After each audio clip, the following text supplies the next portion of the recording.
احسانات کا تصور کر کے درود کی ایک تسبیح پڑھیں، اس کی طاقت اور ہے۔ درود ابراہیمی کے اندر نور ہے، سرور ہے، سکون ہے، راحت ہے۔ وہ کام کرو جس سے خدا ہوئے رضامند، ہوشیار کے ہونا ہے تمہیں خاک کا پیوند۔ کا میں وہ درود ہوں جو تو اٹھتے پڑھتا تھا، بیٹھتے پڑھتا تھا، سوتے پڑھتا تھا، جاگتے پڑھتا تھا، تو مجھے نہیں بھولا میں تجھے نہیں۔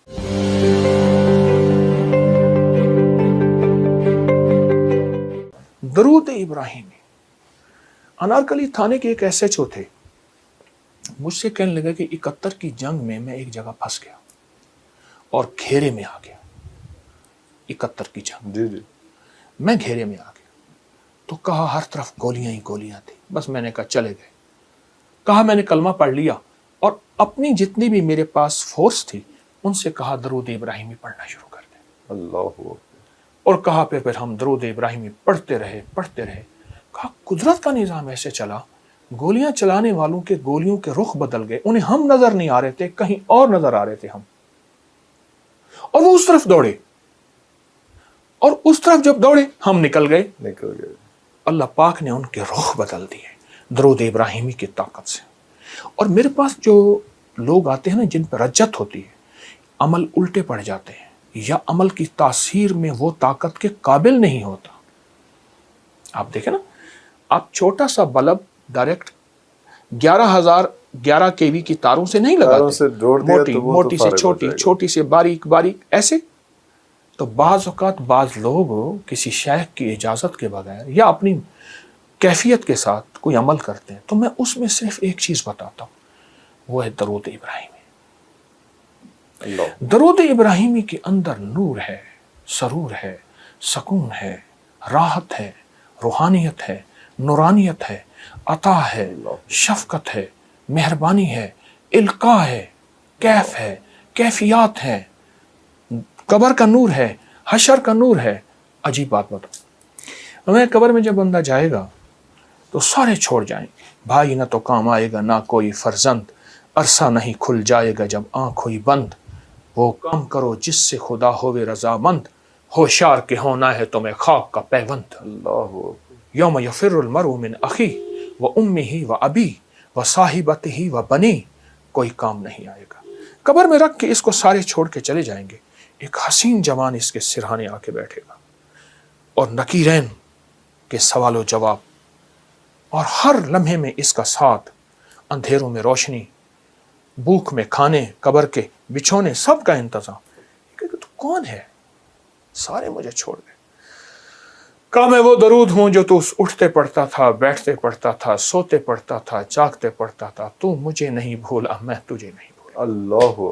اللہ، ہر لمحہ۔ اجازت ہو ایک اور چیز بتاؤ؟ جی۔ علامہ جلال الدین سیوطی رحمۃ اللہ علیہ نے ایک بات لکھی ہے، فرمایا کہ ایک فرشتہ ہے، اس کے اتنے پر ہیں جتنی ساری مخلوق، آسمانوں کی، زمینوں کی، زمین کے نیچے، آسمان کے اوپر، آسمان کے نیچے، سمندر کے نیچے، اربوں خربوں خربوں خربوں مخلوق ہے، اس کے اتنے پر ہیں۔ جب فرمایا بندہ درود پڑھتا ہے تو درود جب ختم کرتا ہے تو وہ ایک نور کا سمندر ہے جو اتنا بڑا ہے کہ دنیا کے سارے سمندر قطرہ اللہ کے علم میں ہے، اس سمندر میں ڈبکی لگاتا ہے۔ جب باہر نکلتا ہے تو پروں کو جھاڑتا ہے، ہر پر سے قطرے گرتے ہیں، ہر قطرے سے فرشتہ بنتا ہے، اور ہر فرشتہ قیامت تک اس کی طرف سے درود پڑھتا رہے گا۔ اللہ اکبر، اللہ اکبر، اس ایک درود کے صدقے۔ یہ میرے کملی والے کے احسانات ہیں۔ اس لیے میرے شیخ فرماتے تھے درود پاک پڑھتے ہوئے میرے آقا کے احسانات کا استحضار ہو کے خیال، اماں کا احسان، باپ کا، معاشرے کا، محسن کا، لیکن جو کملی والے کا احسان ہے وہ کسی کا نہیں ہے۔ احسانات کا تصور کر کے درود کی ایک تسبیح پڑھیں، اس کی طاقت اور ہے۔ اللہ، تو اور کیا کیا اس کی برکات ہیں؟ تو درود شریف سے تو آپ نے اتنا ایسا سما باندھ دیا کہ میں چاہ نہیں رہا کہ آپ اس پہ ابھی یہاں پہ رکیں۔ یہ تو اور کیا کیا اس کے کرامات ہیں درود شریف۔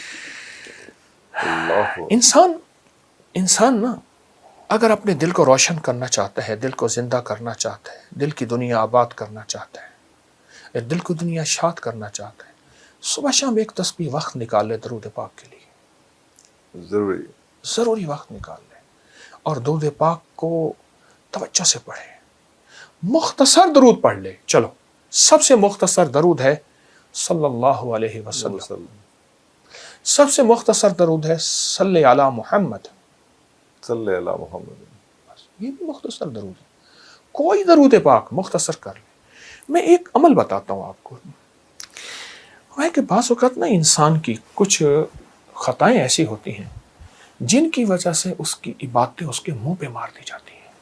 ارے ایک درویش تھے، وہ اپنی ہر نماز کے بعد، اپنی ہر عبادت کے بعد منہ پہ ہاتھ رکھ لیتے تھے. حضرت کیوں؟ پر میں میری سب کچھ کہیں میرے منہ پہ نہ مار. منہ پہ نہ مار دیجیے. اللہ تو اس قابل نہیں. لیکن عجیب عجیب بات بتاؤں، درود پاک کوئی بندہ دکھاوے، ریاکاری، بناوٹ، سجاوٹ، دھوکے کے لیے پڑھے، اللہ کہتا ہے میں پھر بھی قبول کروں. سب بھی قبول کروں. ہر عبادت کے لیے اخلاص ضروری ہے. اخلاص ضروری. مخلص ہونا. درود واحد ہے. اگر کوئی دکھاوے کے لیے پڑھے، جبکہ مومن دکھاوے کے لیے پڑھ ہی نہیں سکتا. مومن تو اللہ کی رضا کے لیے پڑھتا ہے. فرمایا درود پھر بھی قبول ہے. اللہ. اور یہ جو نماز کی اتحیات میں نا عرفان صاحب، نماز کی اتحیات میں یہ جو اللہ نے درود رکھا ہے نا، ساری عبادات کے بعد اتحیات ہے بالکل اتحیات ہے.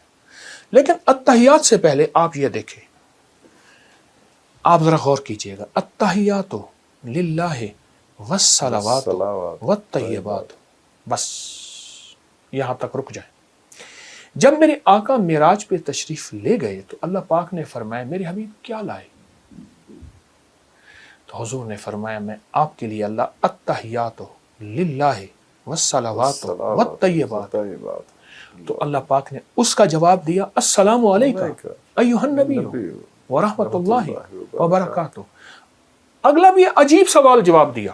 اللہ پاک نے عجیب عطا فرمائی. کیا؟ قیامت تک کے لیے آپ جیسے مجھ جیسے ضعیفوں اور کمزوروں کے لیے بھی اللہ نے ایک عطا کر دی. السلام علینا وعلی عباد اللہ الصالحین. اے میرے حبیب آپ جب جائیں گے نا، آپ کی غلامی کرنے والوں کے لیے بھی میرے سلام ہے. سلام. اللہ اکبر.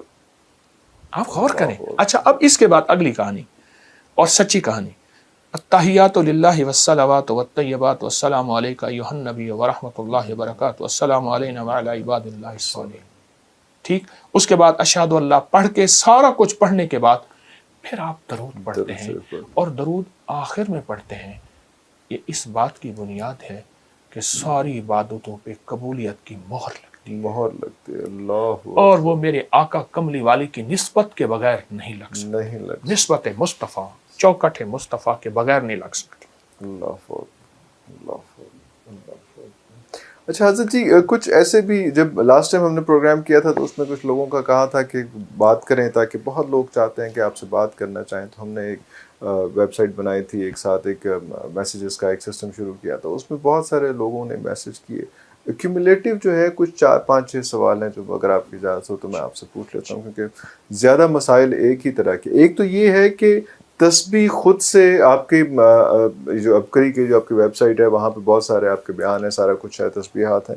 تو خود سے کوئی تسبیح مجھے لگ رہا ہے کہ یہ مسئلہ میرا ہے، اور وہاں سے چوز کریں اور چوز کر کے پڑھنا شروع کر دیں، اور ایک وقت میں 3 4 5 تسبیحات کرنے شروع کر دیں. تو کیا یہ مناسب رہے گا؟ خود ہی سے اپنا علاج تجویز کر کے خود ہی سے اس کی پریکٹس شروع کر دیں؟ ابکری کی ویب سائٹ پہ علاج تجویز کردہ ہوتا ہے، اس لیے ہر بندہ پڑھ سکتا ہے. ہر بندہ پڑھ سکتا ہے. تجویز کردہ ہوتا ہے. اس کی تعداد بھی، اس کے عدد بھی. اور پھر کوشش یہ ہے میری ابکری کی سائٹ پر ہر عمل قرآن و سنت اور اولیاء اکابر بڑوں کی نسبتوں کے ساتھ ہو. اس لیے ہر عمل کا حوالہ بھی ہے ہمارے پاس، ثبوت بھی ہے. تو وہ بندہ پڑھ سکتا ہے. اور انشاءاللہ وہ تو پوچھنے والے ہیں کروڑوں لاکھوں فیض پا رہے ہیں اور بے بہا فیض پا رہے ہیں. کیوں؟ ایک بات حقیقت ہے، وہی کا فیض قیامت تک رہے گا. قرآن بھی وہی اور فرمان مصطفیٰ بھی وہی، قیامت تک فیض رہے گا اور رہنا چاہیے.